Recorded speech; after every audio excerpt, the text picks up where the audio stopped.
नागपुरात प्लॉट खरेदीचं स्वप्न आणि त्याच स्वप्नावर मोठा घाव. प्लॉट दाखविला, पैसे घेतले, परंतु जेव्हा ग्राहक जागेवर पोहोचला तेव्हा तिथे आधीच उभं होतं दुसऱ्याचं घर.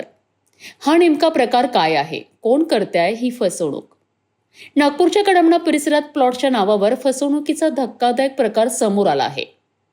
तक्रारदार 55 वर्षीय गणेश केशव उमरेडकर राहणार नागपूर यांच्याकडून सुमारे 95,000 रुपयांची फसवणूक करण्यात आली आहे. ही घटना सुवर्णा गृहनिर्माण कोऑपरेटिव्ह हाऊसिंग सोसायटी परिसरातील आहे. तक्रारदारांना प्लॉट क्रमांक 55 सुमारे 600 चौरस मीटर जागा दाखवून सौदा करण्यात आला. परंतु खरा धक्का बसला तो तेव्हा जेव्हा ते स्वतः त्या जागेवर गेले. तिथे आधीच दुसऱ्याच व्यक्तीचं घर बांधलेलं होतं.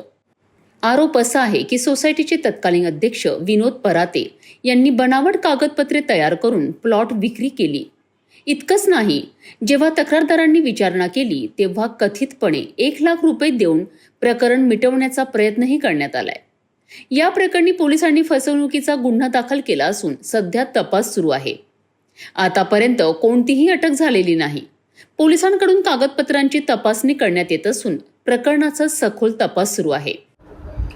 फिर्यादी गणेश उमरेडकर यांनी पोलीस स्टेशनला तक्रार अर्ज दिला होता.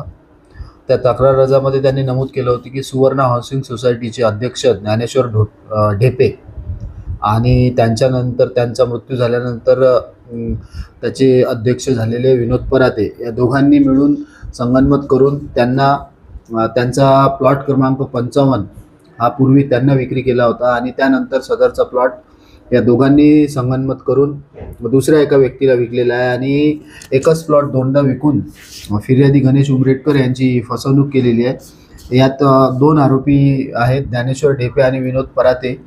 ज्ञानेश्वर ढेपे यांचा मृत्यू झालेला आहे आणि विनोद पराते हे गुन्हा दाखल झाला तेव्हापासून फरार आहेत. हा सुवर्ण हाऊसिंग सोसायटीचा 600 स्क्वेअर फीटचा प्लॉट आहे आणि यात अधिक आरोपी असण्याची शक्यता नाही, कारण विनोद पराते म्हणजे ज्ञानेश्वर ढेपे यांच्या मृत्यूनंतर जे विनोद पराते अध्यक्ष झाले यांनीच हा फ्रॉड केला असल्याचे आतापर्यंतच्या तपासात चौकशीत निष्पन्न होते.